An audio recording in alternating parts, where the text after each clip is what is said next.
My name is Jasmine Espy. I am the founder and CEO of AHSID, the Association of Hidradenitis Suppurativa and Inflammatory Diseases.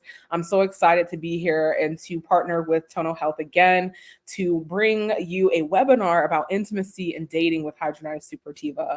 When we're dealing with this condition, it can be very difficult to navigate intimate relationships, and intimacy isn't always talked about because it can be taboo and it can make people uncomfortable, but it's something that everybody does, especially people with chronic diseases. We love to be intimate, we love to be loved on, and we are, wanting to be in relationships or are currently in relationships. So that's what this webinar is about, is really delving into what is it, how can we show up better in our relationships, and how can we communicate our needs to our partners or our potential partners.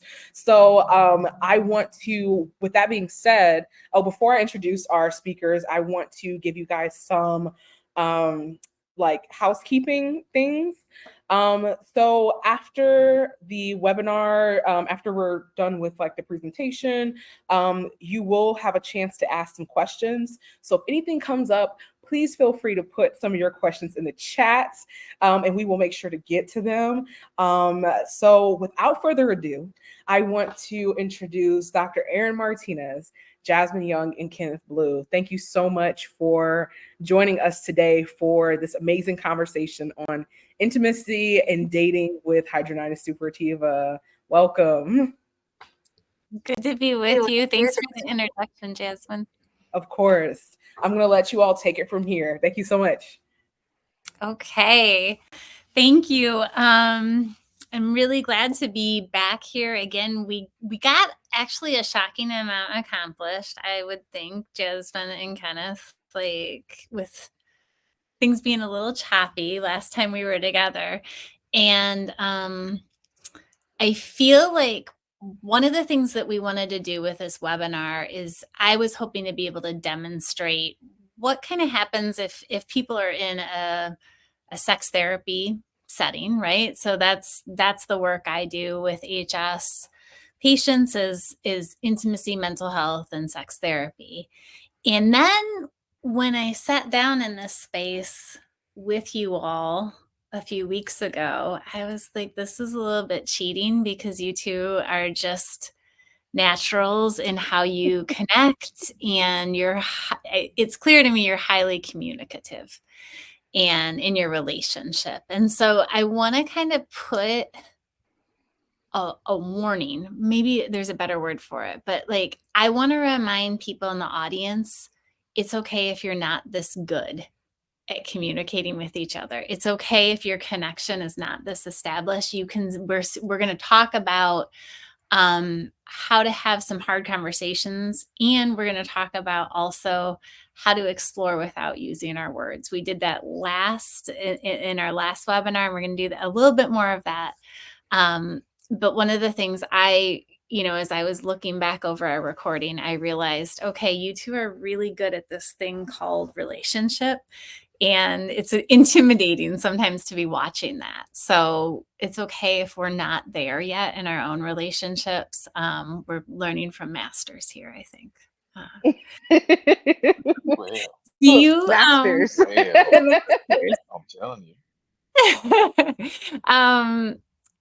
Jasmine and Kenneth, do you mind introducing yourselves and your relationship a little bit before we get started in the work?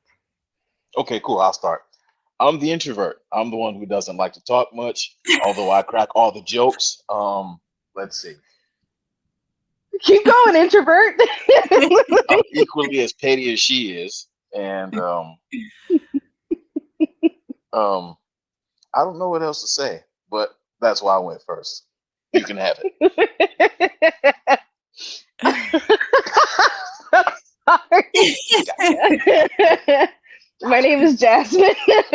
I guess they would call it, I believe it's an omnivert. When I'm in introverted situations, I will be introverted. Other than that, I stay pretty much to myself as much as possible. We talk every day. I like to talk. If you let me go, I'll just go and go and go and go and go and go. We've been together for 5 years, going on 5 years. We dated years ago, split apart, and then now we're together. Now we've been together for 5 years now. So we kind of had like a pregame and then a pause, and then I love that, a kept pregame. going. Okay. Okay. And I know, I think I already know this, but in terms of thinking about what you're balancing in relationship, you're both balancing like family and jobs and all of that, in addition to figuring out relationship and communication and intimacy and illness. Yep. So we both have HS. Mine's is more on the early stage 2 and 3. He is more on the early stages 1. So I get more flare-ups. He gets the tiny, more mean ones that pop up every now and again. We have 2 kids. We're working on a 3rd. What else? And then I have my advocacy, the art business. We have a mobile rage room. There's like a lot that we do. You have a mobile rage room? I do. Oof. I do. That just makes a relationship better right there. Okay. Yes. And I love it. I love everything about the mobile rage room. We literally go to people's places, they smash it up, and then we take it and haul it away. Like, but even that can be tiring on the body because we have to set everything up and then take everything down. And Right. even with the art studio, like not art studio, but art business, when we go to vendor events, we got to set everything up and take it all back down. Yeah. And sometimes we're walking like half an arena just to get to our spot. Sometimes we're not able to just pull up and then drop everything off and then pull away, you know? Yeah. And considering, like, even though it's work you love, what is the cost of that on your body and your energy is a really important consideration. Yeah. Yes. Yeah. Yes, because at any point of the day, you cannot feel like saying hello or good morning to people, even though rightfully so, you want to seem pleasant to potential customers. So yeah, it can be taxing. Yeah, for sure. Well, I'm grateful that you took time out of your busy schedules to be here, for sure. And Jasmine, we're gonna count on other Jasmine, behind the scenes Jasmine. We're gonna count on you to interrupt if people have questions that feel like they are relevant at the moment. I think all 3 of us can handle that. Okay, perfect. I'll definitely let you know. Okay. And if it's something that you want to get to, I'm gonna try to leave at least 10 to 12 minutes for questions and comments. Okay, Is that an okay perfect. amount? That's perfect. Okay. Okay. So just to summarize, one of the things the primary thing that we worked on in our last webinar was practicing a form of touch that helps couples that are maybe new or couples that need to relearn or learn more about one another's body. And we demonstrated one way of doing this. We're going to kind of just quickly review that for you here, and then we're going to get into some different conversation. So, a couple of elements that are important to consider here and our choices that you have. So, that are, I would say, like pre-game choices that you want to make. So are you approaching the activity because you want to learn more about your own body through your partner? Do you hope to teach your partner something else about your body? And then you also want to think about, are you working from more of a mindful space or a sensual space or an erotic space?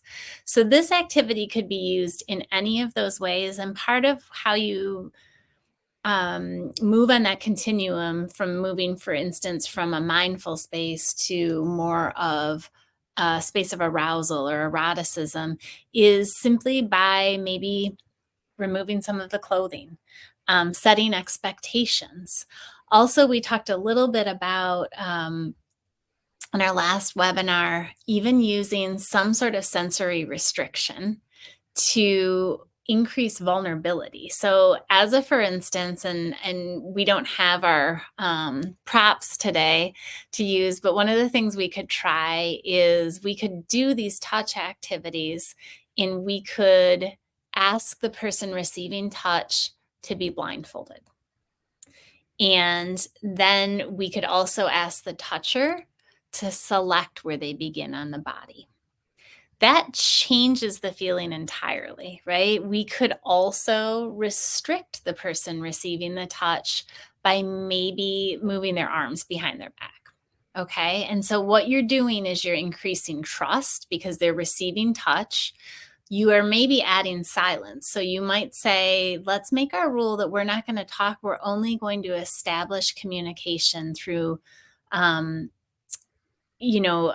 moving that part of the body that I'm receiving touch. So if I receive touch here, I might just move it here to let you know, oh, that feels like kind of exciting. So those are some things you want to establish first before you begin in the activity. The first thing I'm going to ask and kind of walk through. So imagine here that Kenneth and Jasmine don't necessarily have me up in their business right now. Okay. So I need you to, as an audience, imagine that, but I'm going to instruct them so you can kind of see what this would look like. We played different roles in sort of touch and receiver of touch last time. So I'm going to ask you to receive the touch, Jasmine. Saw it coming. You saw it coming. I saw it coming. So I want you as comfortably as you can to kind of sit back, relax yourself. And if we can also ask you to close your eyes. Okay. Yeah? Breathe. All right, we're good. Okay. And so again, I wouldn't be talking in Kenneth's ear. I would be, if this is a real activity, I'd just be asking Kenneth, when you're doing this, I just want you to lay your hands, take your time, see what you're called to do. Allow yourself to be interested in trying different touch. To make it more interesting for our audience, I'm going to sort of talk Kenneth through this, okay? So what I'm going to ask you to do, Kenneth, is I think Jasmine has like a lovely tank top on, kind of under the sweater of sorts.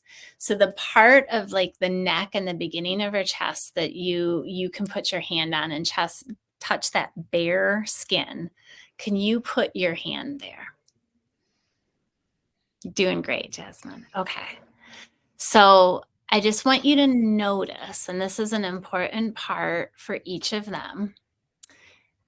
Kenneth, if he wanted, he could change this for himself by closing his eyes, or he could leave them open. So that's another thing to toy with here. Okay. And then I would ask, within means, obviously don't cause pain, but see what it feels like to increase the pressure you're putting down on her chest right now. So just like pushing down a little, and notice what that feels like.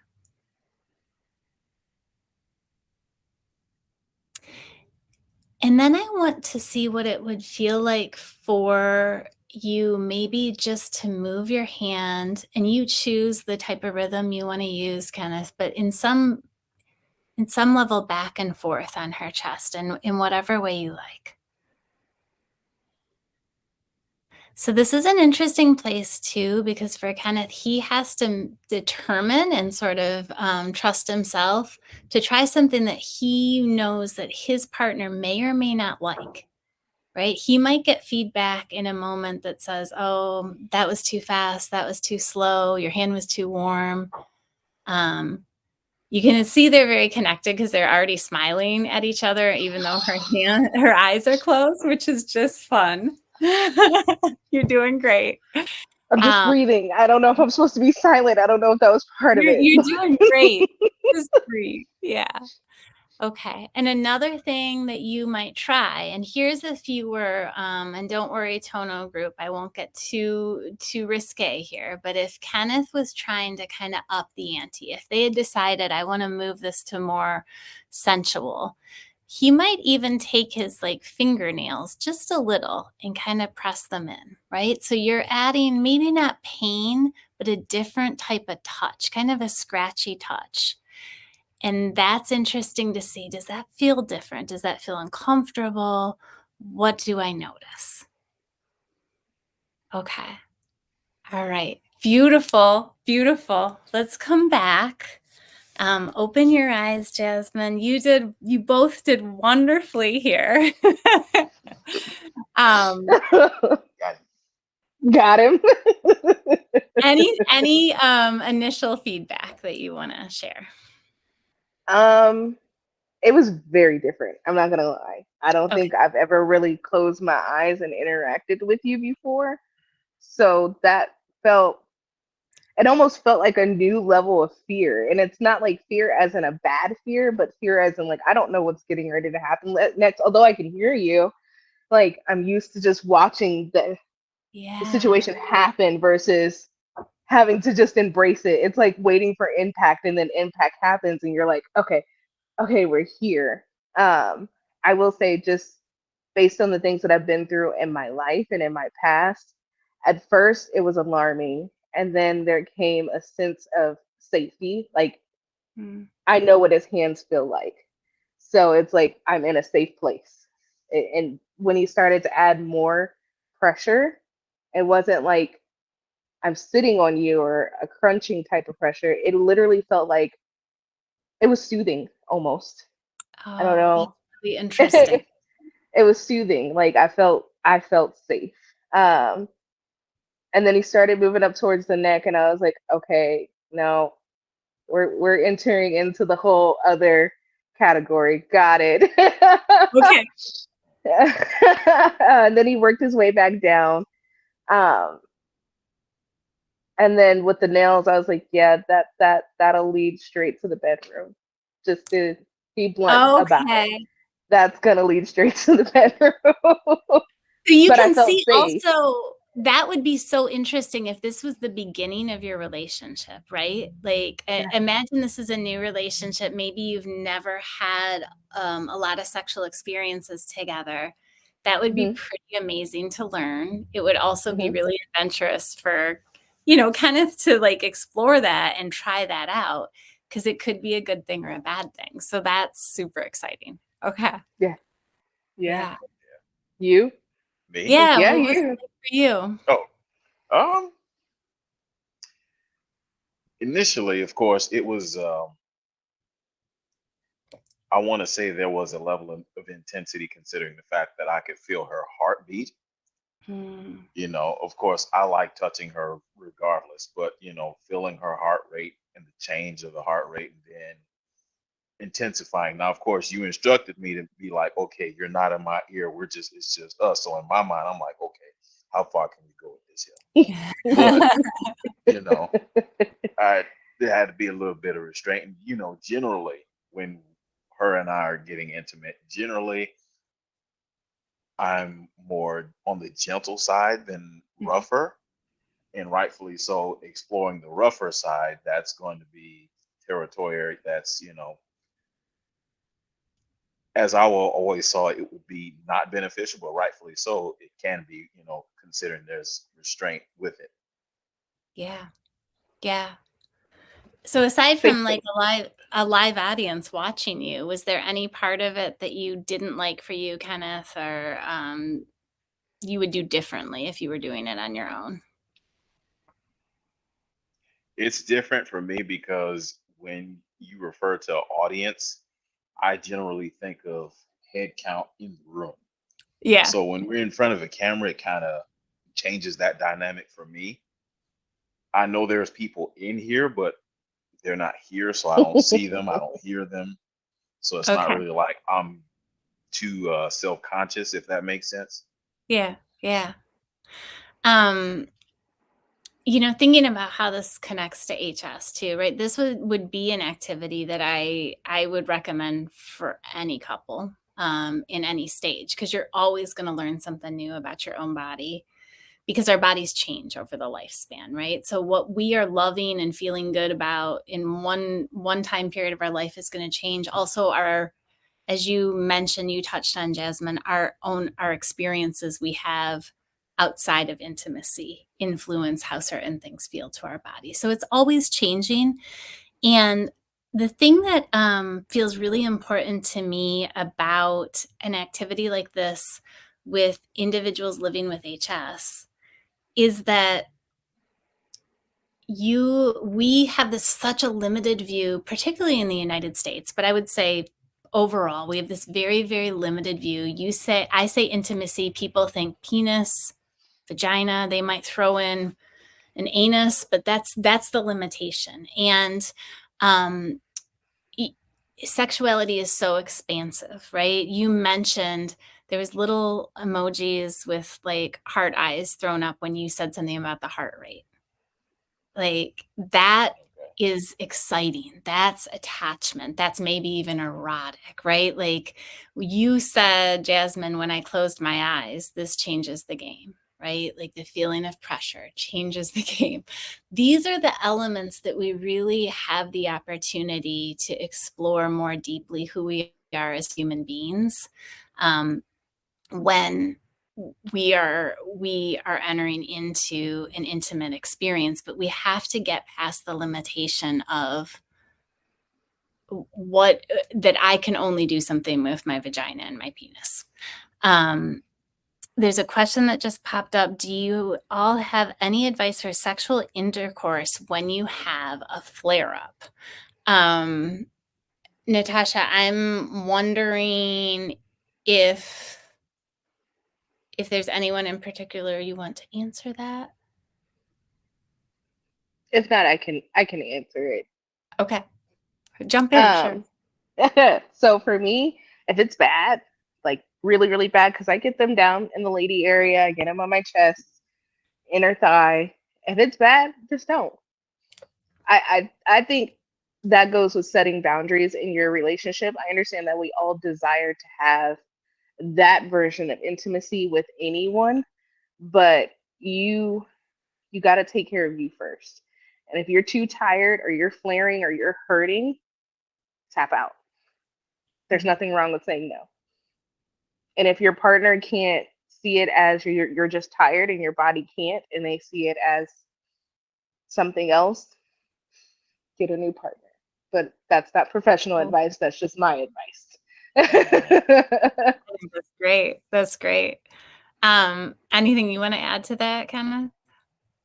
I think rightfully so. It's just there being a mutual respect and understanding of the fact that, my body's or her body is going through something. And although whether it be you're wanting to engage or even if you're already engaged, you have to be mindful of what's going on, whether it be painful or something that you just discovered, like, oh, okay, let's not move that way, let's adjust, or if anything, slow it down a bit.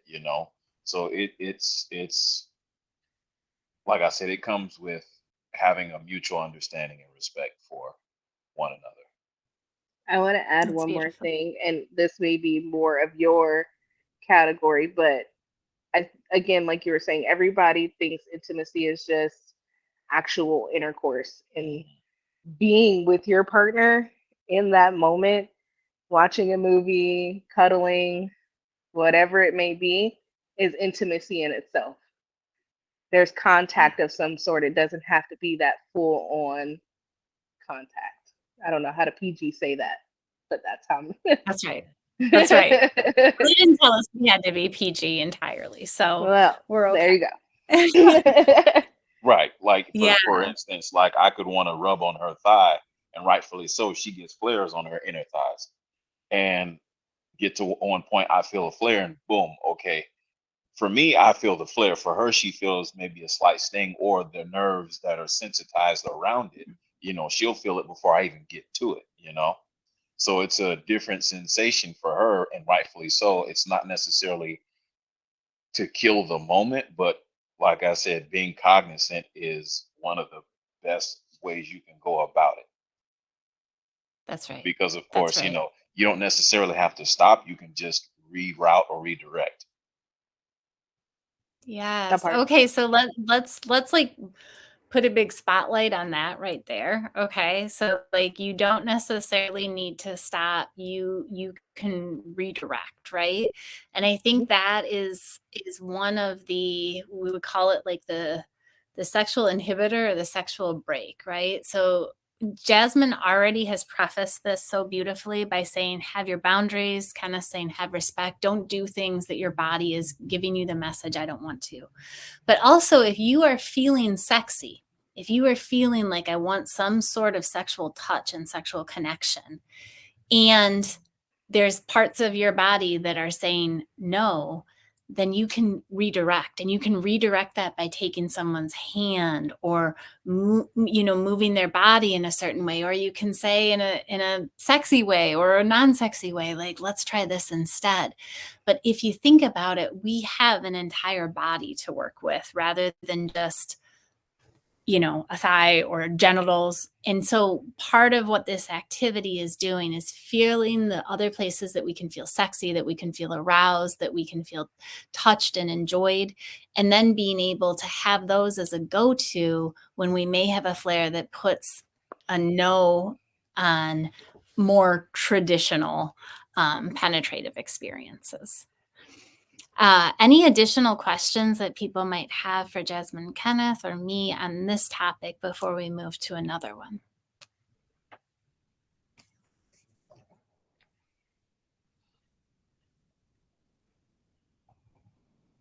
I think we're all good on this topic. I will have some questions once we wrap up, but I think we're all good on this topic.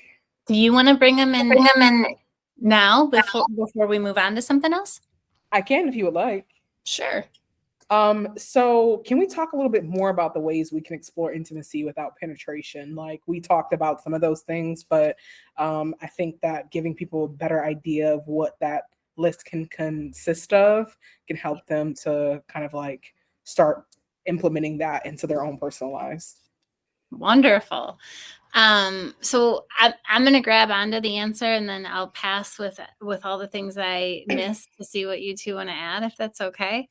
So if we're thinking about expansive, the first thing I would think about, and this, I don't think either of our sponsors are going to mind just like really honest conversation.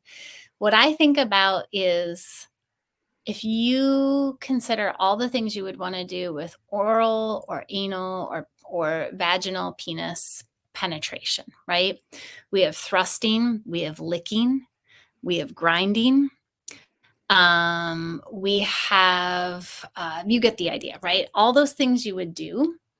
Think about those same things even in the context of what we just did here. Okay, so we didn't do this because this is a hour-long webinar, and we probably don't have, it would be asking a lot of our participants to take them. We're not doing a porn, right? We could extend that very activity, and we could have the movement of tongue. We could have the movement of body, different parts of the body. One of the things I encourage people to do, and this activity has an element of sort of sitting and positioning yourself in either forward facing or somebody kind of spooning or cradling in an upright position, what that feels like to add those elements. I think about borrowing a little from the kink or BDSM community.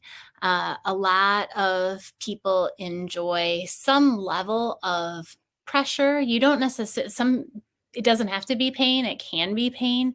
But when we start to think about even, playing with the unknown with a little bit of restriction or pressure or force in certain parts of the body. I worked with an individual with paralysis, waist down paralysis, several years ago. And one of their goals was, I want to have a phenomenal orgasm.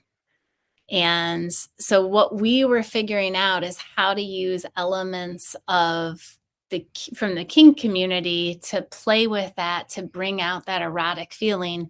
And I use this example because it's amazing how people are like, wait, but didn't you say they were paralyzed? Yes. But that doesn't mean that this part of them is not paralyzed. And so it can send signals to the rest of the body to feel alive in that way. So that's really amazing.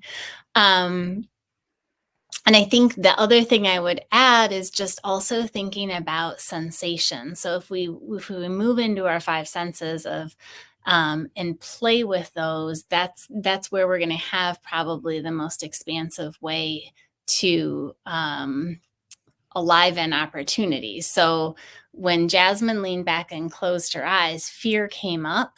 Fear kind of moved into trust, but fear changed the temperature of the touch that was happening. So you can play with any parts of the body with that same element to bring in the erotic. Anything you two want to add? I think you nailed it. Yeah. I couldn't add anything else. Like you said, there's the five senses: taste, touch, smell, hear, see, sight. There's so many other things. Yeah. And understand that it doesn't have to be taboo. It's only taboo because somebody told us it was taboo.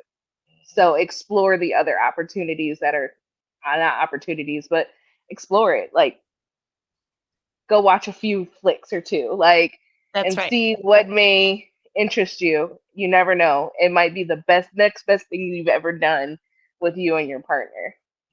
Yeah. Don't be afraid to have that conversation. Like, hey, can we try XYZ tonight? They'll probably look at you like you're crazy, especially if you've been together for a long time. Like, when I started introducing different stuff to him, he was like, what? You sure about that? I'm sure about that. Live, like, let's do it. Yeah. But I think also another thing you're reminding me of, Jasmine, is that you have to find your own interests sometimes, and you also have to find your own sexy. And so it's very, very hard to get to a place of the erotic if you yourself cannot get into a space of feeling that sexy feeling.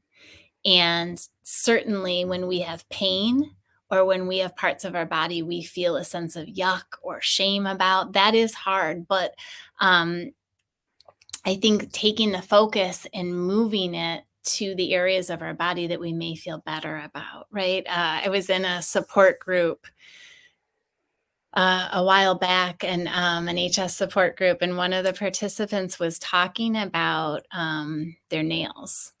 And they had some very hot, sexy nails, right? And they were like, got you? They work. They work. They work. But like, she said, like, sometimes even when I have a flare, my partner still likes to have oral sex. And if it's not painful for me, we do. And sometimes I have to put him ahead, get the image of what I think he's seeing or enjoying. And I look at the parts of me, I smell my hair that smells amazing. I look at my nails. Like, you have to be in the place of the sexy in order for that to be sexy. And so there's a lot of individual work in the erotic that we have to do on our own. Yeah. Love yourself. If you don't do that, it's really hard for you to understand why they love you so much. I want to say that's probably one of our biggest hurdles, is that I don't see myself the way he sees me, and he doesn't see me or see himself like I see him. So he thinks I'm the most amazing thing on the planet Earth, and I think he's the most amazing thing on the planet Earth, but I don't think I'm the most amazing thing on the planet Earth. So it's like it's like you have to set the stage for yourself to put yourself in that position. just a little WD-40 and I'll be okay. Like, Okay. You two say things like such powerful ways. I love it. Yeah. It's hard, and like I I catch myself, and he's like, what was it? It was like, what, 2 weeks ago? I said something about, I don't like my calves when I work out because they look too manly. Like, they just get extra big. And he's like, no, you have really, how about this? I'm accepting the fact that you don't like your calves. And you're going to accept the fact that I love your calves. And that's what Oh, it's going to yeah. be. And I'm like, fine. I couldn't argue it. Like, I got what I wanted. He got what he wanted. And we moved on. Like, that was the Yeah. end of the conversation. And it's sort of fun to try to accept that idea that he thinks they're hot. Yeah. It's a fun Yeah. challenge. Yeah. Yeah. One day I'll see it. I just keep telling myself. There you go. Yeah. Thank you.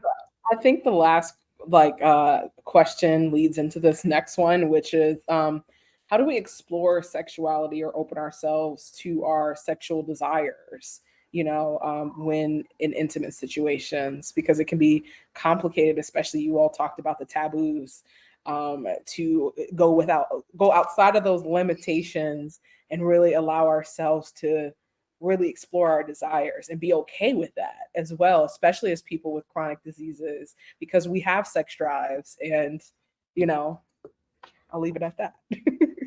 Yeah. So how do you well, I think Jasmine kind of mentioned the idea of watch a few flicks, right? I think is so much literature, there's so much erotica, there's so much porn out there. That's one place to just not get your education, folks, because it's lousy for education, but it's fun for creativity, right? Like, that's a place you can definitely go there. I think that setting up a relationship that you can be brave in is really important. So if you say to your partner, hey, do you think I could tell you about what I like? It's already sort of presenting it in a way that, like, I'm uncertain about it and you have the right to yuck my yum. I think a good rule for relationships is to enter in bravely, and people can say, no, but I will try this, right? So I encourage every couple I work with and every individual to establish a no and relationship. So no, I'm not in the mood for that. I'm in pain tonight. I'm crabby tonight. No, and here's how I will connect with you. So there's always a way to connect. It may not be a physical way, it may not be a sexual way, but there's always a way to connect. So a no and before you go and ask that or make that request of your partner, that invitation, can you feel good about it? Can you feel brave about it? Or are you entering into it feeling a sense of shame or uncertainty? And if you are, that's your place you need to have a conversation with yourself. Where did you learn that? Do you have a right to let go of that? Right? Do you have a right to say, this is my life now, and I don't want to keep on going with that lesson? I was raised in a very strict Catholic home. And so for me, there's a lot of that messaging that I have to say that was something I had, and it's not something I want to keep. Emily Nagoski, in her book, Come As You Are, which I would highly recommend, talks about it like looking at a garden, a wild garden, and like just weeding it and thinking about what are the messages that aren't serving me anymore, and I'm ready to let go. But you got to get rid of those messages before you take it to your partner and introduce it, because nobody wants to, it's like, hey, do you want to have like a really lousy meal? Like, no, nobody's going to say yes to that. But if you say something and you feel proud and excited about it, it's going to go over well. I think that's about how I addressed it with him. Like, I asked him what were his experiences. I always preface with, what did you used to do? What are you interested in doing? Ooh. Would you be willing to try XYZ? And if you preface it like that, because you're learning about your partner, what they have done, you're learning what they may possibly be interested in doing, while telling them what you're interested in doing, and then it's either yes or no from there. And you have to be willing to accept the no if it's a no, or accept the yes, or the no and, or the maybe and, however you want to go about doing it. But I think that's about how I did with him. I love that. Yeah. And that's different than getting into the nitty gritty. That's different than like, and who did you do that with? It's like, what have you done that you've enjoyed? What have you done that you're not interested in doing anymore?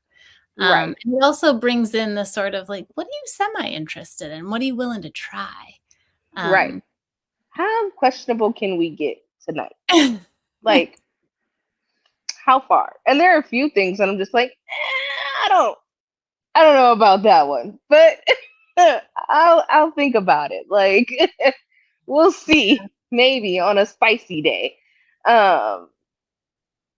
But yeah, there was something you said though. It was the letting go of things that no longer serve you, and that hit on so many different levels, because it's not just the things that we have learned, but just things that have been told. It kind of goes back to the how do you see yourself to feel sexually attracted to your partner. You have to let go of those things that were placed there. Not every negative thing that you see or view about yourself is something that you put there. 9 times out of 10, it's something that somebody else said to you that you believed was true and then kept it for yourself. Yeah. And you have to let those things go. And that is not, it's not an easy task. It's a very repetitive task. It's not a one and done thing, right? There are things that we might be working on sometimes for years that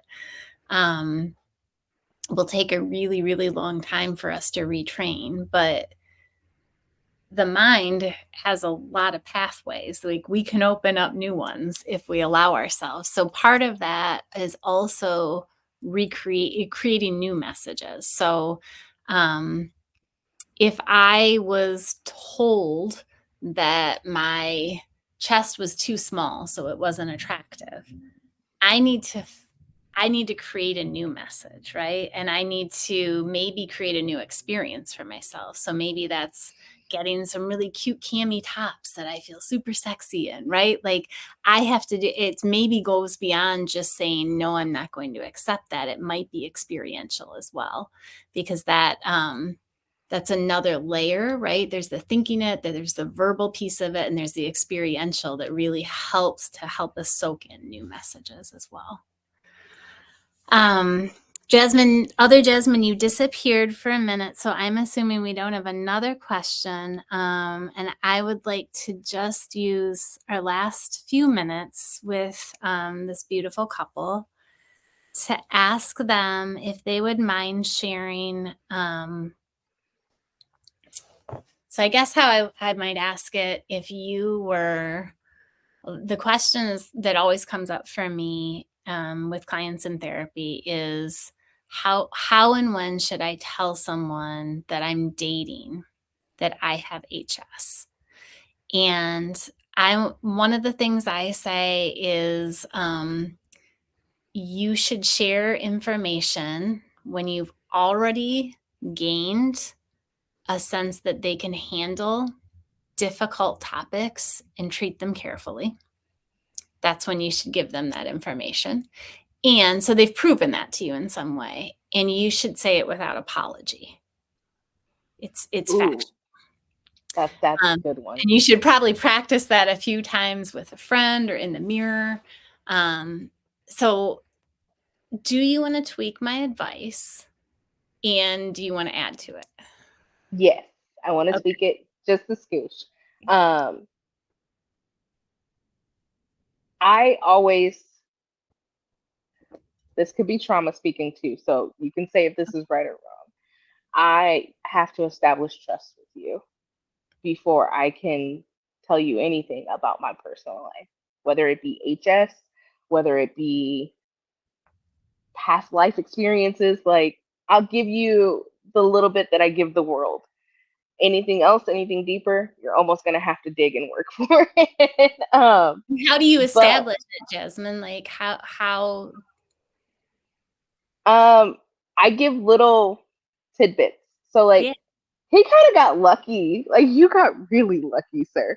Because he already knew me. So in the back of my head, I'm like, he already knows me to a certain extent. He's already gone through some pretty traumatic things with me just from our previous relationship. So not displaying or not divulging anything to him would almost be pointless. Like, absolutely pointless. I think by the time he and I rekindled, I had already been on social media talking about my HS.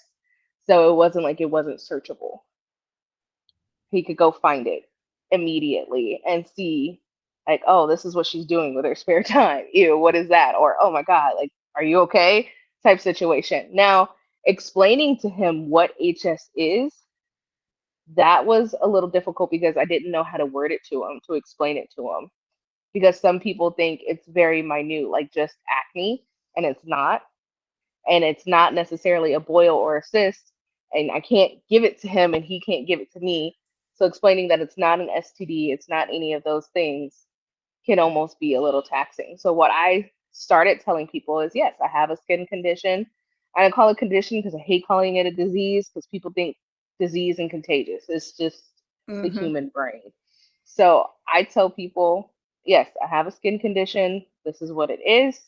No, it's not an STD. No, it's not contagious. No, I can't give it to you. Um, Sometimes I'm really good and sometimes I'm really, really bad. And I use that almost as a blanket statement for anywhere that I go, whether that be a job, an event, um, anywhere. Do you think, Jasmine, that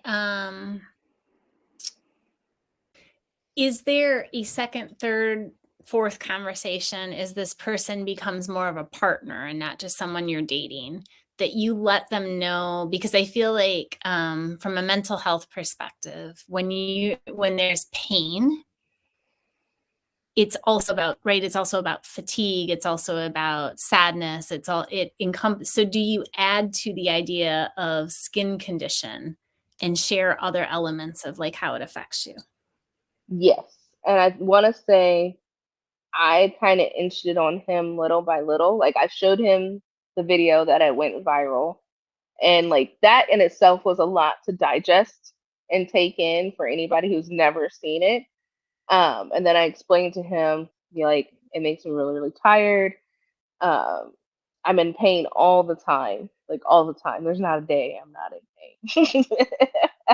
But you kind of like bear through it and keep going. I I think the conversation should be had before you decide to be intimate with a person, because that sets, you can walk away before then. After you decide to open yourself up that far with a person, whether it be in the physical or just as we are right now, it's really hard to back away after that, especially if you experience rejection within that, like, ew, oh my God, you're gross, or they have a very adverse reaction because it's shocking to them. That's going to make you feel like you're unworthy. And then they're going to be scared because they probably said something that they shouldn't have said or didn't mean to say, or it was just, word vomit at that point. I would have that conversation over coffee versus in the bedroom. I love that. Because Yeah. and at that point you give them a choice. Like, everybody deserves to have a choice, and you have to understand that this is their body too that they have to worry about. Although it's nothing you can give to them, they do have the right to say, I don't think that I can handle this. This is not something that I can handle. And they have the right to say that because that's their autonomy. And you have And to grant them we that want to the know same. that from them so they can if they can agree to show up wholly, or Yeah. if they're not. Yeah. Mhm. Yeah. Beautiful advice. I would add too, like, as the listener, as the receiver, it's helpful to let people know what you need when you're telling them something that's really a difficult topic. So I'd like you just to listen. Or a lot of people will say, I don't want you to feel sorry for me, or it would be helpful if you hold your questions till later. Like, let people know what you need or how you want them to express themselves. In terms of a response before you say it. Because that's a lot of times where people get disappointed is, I know for me, my husband will often just contemplate and be quiet. And I'm like, what is happening? Right. So I always say, I have something, I have something heavy to say, like, please just don't be quiet. Like, I want to say that's our biggest issue. Like, can you talk? Just say something. Say something. Anything. And then he hits me with say something. And then I just walk away. Even a couple like this has their moments, right? Yes, yes. Anything you wanted to add to that, Kenneth? No, I mean, I would say as long as there's a open channel of not only just communication but transparency, and letting a person know that, hey, look, this is pretty much what I've been blessed and cursed with. This is going to be pretty much the ramifications of whether or not things can get to a certain extent at times or not. This will be the defining, I guess, aspect of whether or not this is rejection, or hey, this is, let's dial it down, or let's do this another time just because. As long as you're clear about that as early as possible, I think you're putting yourself in the best position, because rightfully so, there are going to be some who's going to say, you know what, yeah, this is too much for me, let me move away. Or you're going to have some like myself who are accepting, and you roll with it. You learn how to adapt. You learn how to, I guess, roll with the punches, if you will. Yeah. Because it's not always going to be butterflies and rainbows. Sometimes it's going to be a headache for her. Sometimes it's going to be even a headache for me, because I don't live in her body. However, I do know and understand that fatigue is a real thing. That's And right. it hits hard and randomly. So, you have to be understanding. And when you give a person enough time to process, to pretty much process and all that information that you can learn about your partner, then it becomes easier to come together at the end of it, versus, okay, this is what you're going through, let me be over here doing something different, or like I said, taking it as a sign of rejection. Yeah. Thank you And so even much. if they, sorry, No, go ahead. even if they say it's not something they can handle right now, it's more or less, sometimes it can be, this is a lot of information to take in. Give me a second to digest, and then let's reconvene. Like, don't always take it as rejection. It's a lot to digest, it's a lot to consume. And then sometimes we get so frantic about the words that we're going to say that we just spew it all out just to That's get it out and on the table. Like, okay, I have HS. This is what it is. This is what happens to me. I can give it to you. And then they're like, what? right. Um, an STD? Like, no, it's not an STD. And then you get frustrated because you've gone through this whole Tasmanian devil spiel with them, and they have to process it. So don't always, that's why I said do it before you get in the bedroom. Have a cup of coffee, go on a lunch date, go do something other, go take a walk in the park or ice skate, and just have that one-on-one communication with each other before you decide to move any further into intimacy with another person. Yeah. Like, almost go back to courting. Treat your relationships like you're courting with your other person. I love Learn that. them. Yeah. Sorry. You said it. I was gonna say. You're giving yourself time to learn that person, because of course you can receive as much information as you can. However, once you're actually within that dynamic, you have to actually process, okay, this is happening. What do I do now? Because you're Right. putting yourself in a scenario versus it's just applied knowledge. Yeah. Yes. Yes. And there's only so much we can, we can learn, like you're saying, Kenneth, from like the courting phase. Like, we're going to learn more as we get more involved. Yeah. Mm-hmm. Jasmine, do we have any other questions to cover? So we don't have any other questions that have come in. I just am curious if you all have any last pieces of advice or any last thoughts before we kind of close things out.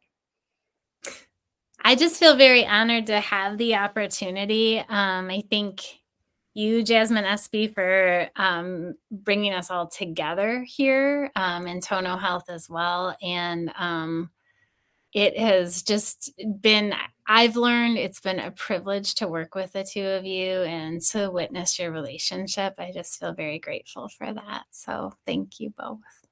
Yay! Same thing. Thank you, Jasmine, for reaching out to me and asking me if we would want to do this. I know that was probably a hard question, like, hey, would you possibly? I get it. I get it. I get it. And I learned so much. Thank you, Erin, for walking us through this, because I've even learned in this whole dynamic, things that I do and don't want. Like, I never use the no and. Like, I'm going to start implementing that. No, and you can do this, or we can do this. And I promise it won't be a chore.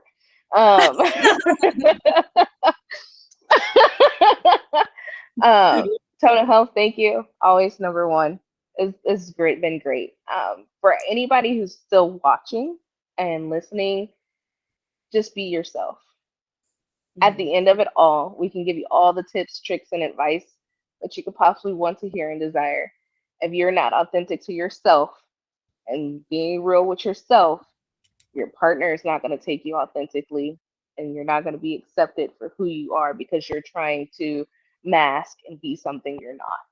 Not to mention, you're not giving your partner enough room to fix what they don't know about. That part. Especially if you're the type of person to stay quiet about it. That part. That's why I said transparency and that openness is key from the early stages, because it's going to be a constant learning process. So that's what I would add. And be happy. Go have fun and be intimate. Yes, yes. Explore that intimacy as much as you possibly can, you know, and especially with yourself. I know we're talking about dating and intimacy, like with partners, but be intimate with yourself and explore what you like. You know what I mean? When you don't have a partner, so that when you do have a partner, you can say, hey, this is what I like. This is what I don't like. I'm open to this. I'm not open to that. Like, okay. Yes, ma'am. Okay. Thank you all so much for coming on and sharing your experiences, being vulnerable, being open to doing some things that might be a tad bit uncomfortable on screen, but we appreciate your participation, and thank you everyone in the audience for being open, for exploring intimacy, like real intimacy with like raw conversation, because sometimes, like we said before, it can be taboo, but I love having honest conversations. You know what I mean? I don't want anybody to wear a mask. You know what I mean? So thank you so much, everyone. We will see you next time, and the recording will be available too, and we'll let you all know when that is up and live, so that you can rewatch this and take more notes and share it with other people. Okay, so we will see you next time. Thank you so much for joining us. Bye, everyone. Take care.